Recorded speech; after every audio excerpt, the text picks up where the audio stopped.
All right. Hello, everyone. Welcome back to the Book Brood and our special Yes. little mini series. Our fifth installment, is it? Fifth installment of the Yes. Romance Challenge. That is the Cut and Run series versus the Immortal Guardians series. Oh, versus. Is it versus now? Okay. That's how I've been titling all of those. Oh, perfect. Yeah. Okay. So, we are on book 5. Yes. And for me, that is Armed and Dangerous. This is the first one that's just written by Abigail Rue. Yep. And for me, this was Night Unbound. Still written by Diane Duvall, yes. The synopsis for Armed and Dangerous is Ty and Zane are put on a deep cut, or just under the, not on the books, assignment to pick up this informant and bring him to DC because he's the last living person to this high up conspiracy in the CIA. This, this kind of assassination ring or something that was happening. So they essentially, it's a road trip book, and that is the overall premise of Armed and Dangerous. Yeah. Yeah. And let's see. I think if I tell the synopsis and Aaron tells the synopsis, they're going to be two different synopses. Well, you read it more recently, so you know more of what the actual plot. Was there much plot in that? So going into this one, I thought this was going to be Lizette's love story, her finding true happiness, and it's not. It's about the men in her life.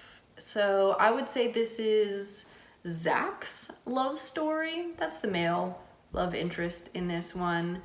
But it also heavily touches on Seth's story, Bastian, Ethan, and Cliff. Basically all the men around Lizette. And she gets completely lost in this story. Mm-hmm. Which is super sad. Yeah, I agree on that. Nah, I have much more negatives than positives always. That's just my go-to. We can start with positives and then end on negatives, or the other way around. Let's do the other way around. Let's do negatives first. Okay, let's do it. Did you want to go first? You want me to go first? You go first. Okay. This installment of Cut and Run was Ty and Zane in a car riding along with a giant allegory for their own relationship in the back seat the entire time. Also, that giant allegory is at the same time the exposition stone that both of them bestow all of their feelings and everything that, really all their feelings and everything they have inside about their own relationship, their insecurities and things like that. So this was like a therapy session almost. Yeah. With like maybe some gunshots in there, here and there. So that I found a little annoying after a while. Because it feels like this has progressed to the point that, like, if this was a straight couple, they would be having a baby right now because they run out of things to do. Interesting. That is an interesting point in that it is a 12-book series, so their story is a 9-book series. And it is a gay couple, so they can't do that traditional thing of starting a family. That's interesting, yeah. So instead of that, they have to have emotional turmoil and relationship problems, and things have to be manufactured, I feel like, by the author for things to keep going. I feel like this might just be my own issue with it, but I feel like I'm so over Ty and Zane. Like, this should have moved on to another couple by now. Right, there should have been more side characters in these stories that it should have moved on to by now. There's a spin-off trilogy coming. I know I'm getting there. So that was the most trying thing about this one, is it seemed like the issues were just forced upon them for the sake of another story. Okay.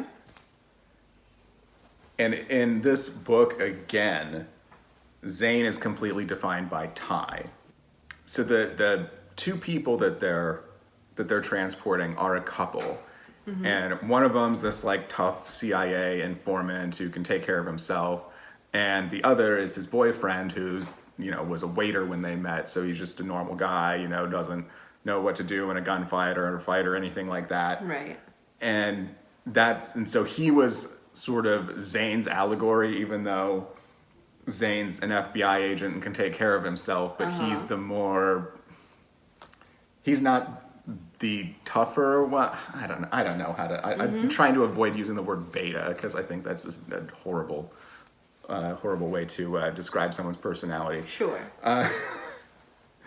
So again, it was using that side of using Zane as the secondary character and him being completely defined by Ty and everything that's going on with Ty. Yeah. Another thing of that is Ty's friend, who...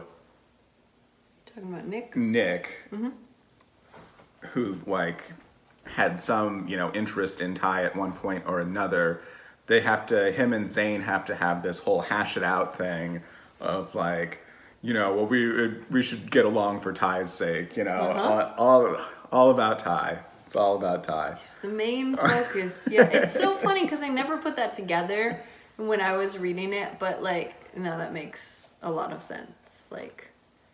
He is very much the center of the story, at least the first half of the series or whatever. Yeah. In which, I suppose that's fine, books have their main characters, but this is so just kind of played up as a duo, but it's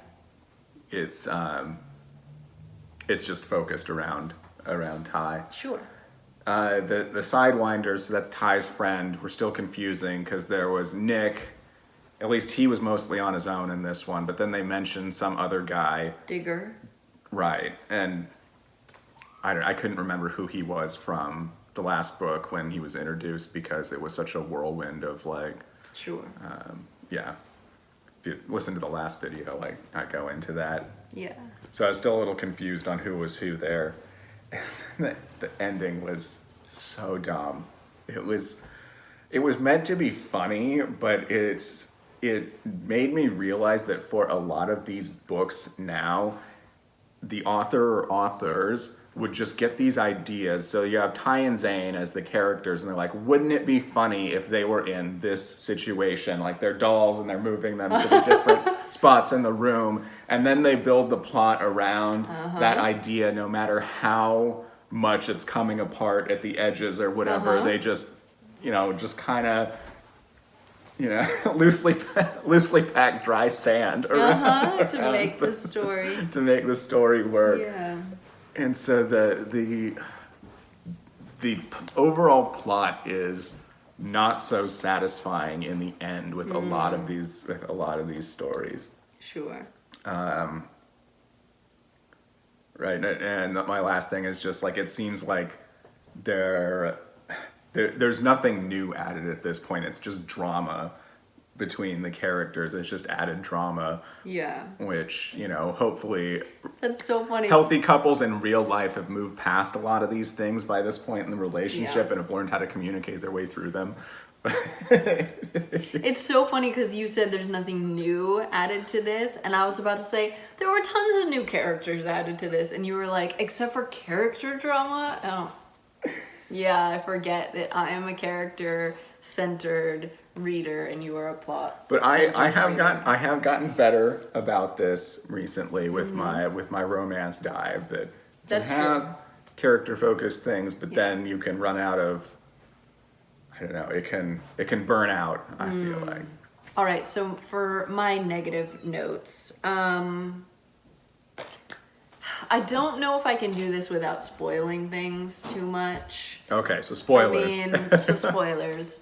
So we're introduced to who I would say is the main character of this book, Zach. And Zach has a personality, specifically at the beginning, that is so annoying to me. He has this, woe is me, no one likes me, I'm just all by myself over here, just like I've been by myself for thousands of years, no one understands me. Oh no, now I'm getting tortured, and it's just so terrible that nobody loves me. And it's just like, oh my god, shut up. And so while he's being tortured, he is passing out every once in a while, and when he passes out, he's like astro projecting or whatever, and like dream walking through Lizette's dreams or whatever.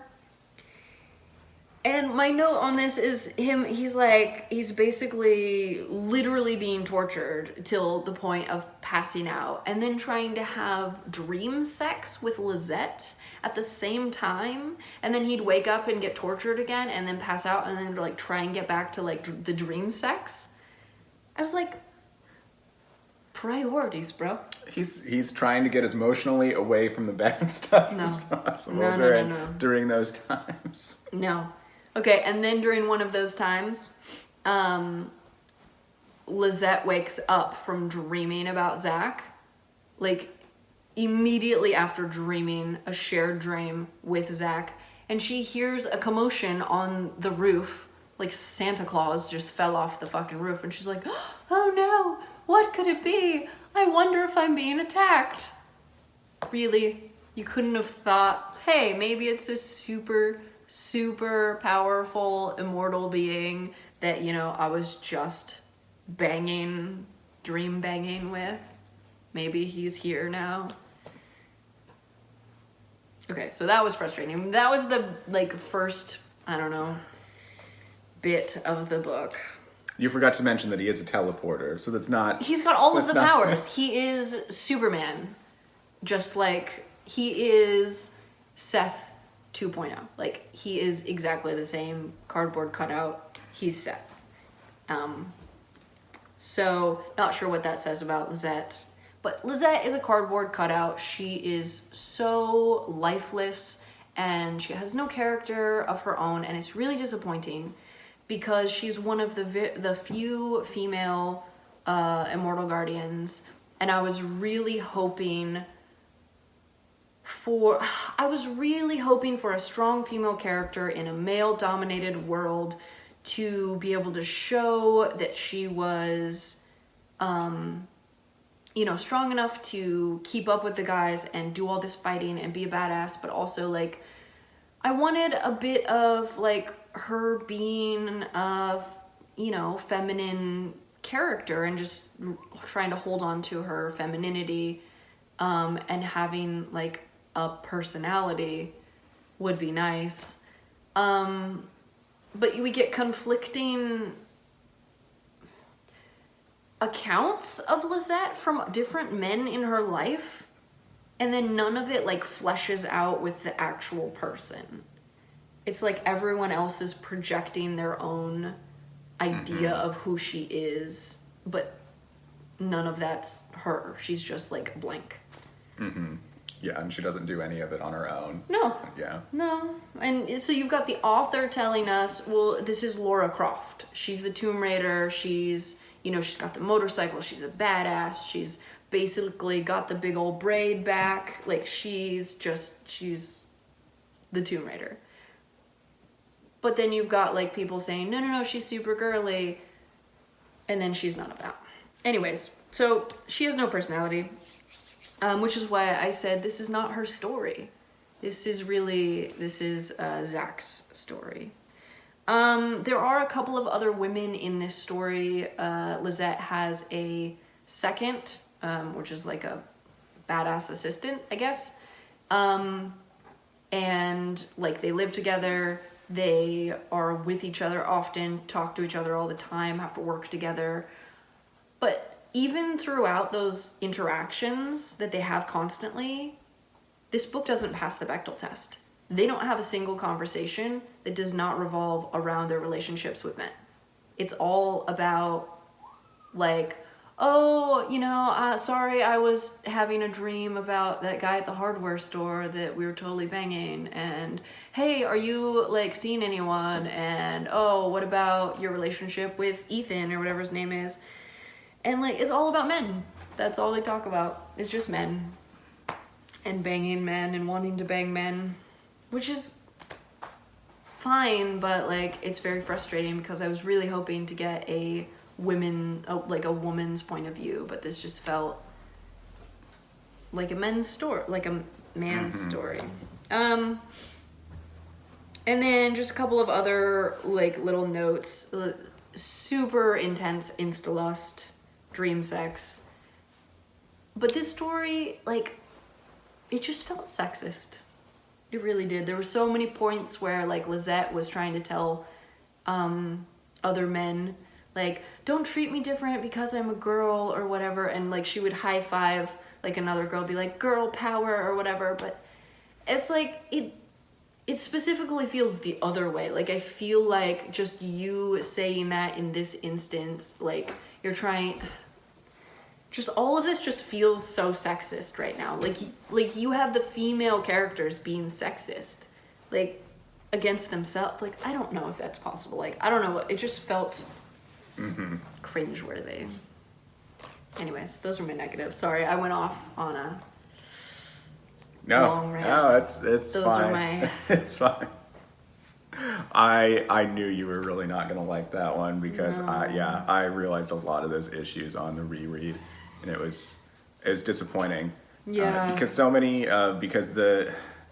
and maybe this is just because romance is primarily written for the female audience. Yeah. That a lot of the urban fantasy is a human woman brought into the supernatural world by the male character. And I actually went out looking for the flip of that. It almost doesn't exist. Yeah.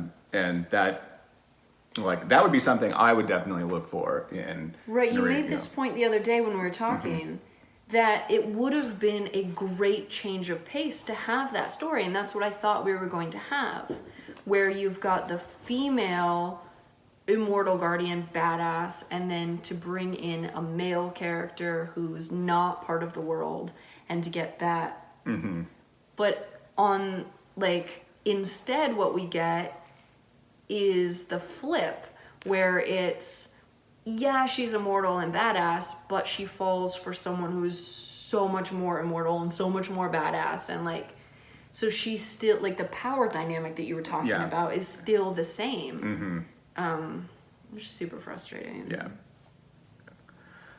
All right, so good things. Yes. On the good things for Armed and Dangerous, I actually enjoyed the characters in this. So the two added characters, it was Julian and Cameron, were the transported, I don't want to say prisoners. I mean, they were kind of prisoners. Yeah. The transported, the people being transported to Washington, D.C.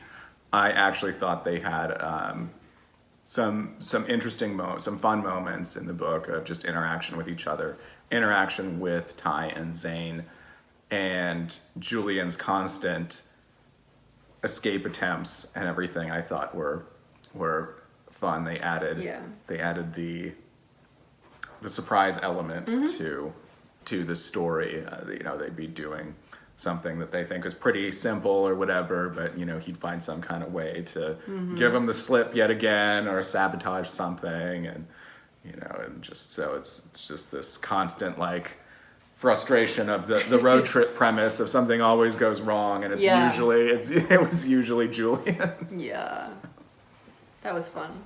How many good things do you have? Because that was it. Okay, good. I don't feel so bad. So I just thought of this one. So this is a good thing that, I guess, the last two books, this one and the one previous. The pacing feels different, and I'm not sure if that's because I'm finally getting used to the series and the way it goes and the flow of the overarching like story or whatever, but it does seem to be like engaging enough that like it's holding my attention. And I've read the last two now, each of them like basically in a single sitting. And I'm not getting bored with them. So there's that. Okay. All right. Awesome. Yeah. But my favorite thing about this particular book, well, and the series in general, is Bastian is still my favorite character. He's the best. And he had a fun little moment in this book where Lizette had to ask someone for help patching up Zach. And she knew that it was going to piss Seth off. And so she chose to ask Bastian. And he's like, why didn't you choose someone else who would be more helpful in this situation? And she's like, well, I didn't want to get anyone else in trouble. And he's like, awesome. It's like, I'm not afraid to get in trouble. So it was pretty funny. Yeah. Those are my favorite moments in the series. Yeah. All right, so that was installment number 5 in the romance challenge. Are you giving up? No. No, I'm not either. So you actually have a 0.5 next. So what I think I'm going to do is I'm going to do the 0.5 and then the 6, and then we can meet up for round 6. Okay, yeah. Because the 0.5 is short, right? Right, and it's really nothing that needs to be, I mean, it's just like the typical, flow of the other books, but it's much shorter. It's like a short story, so okay.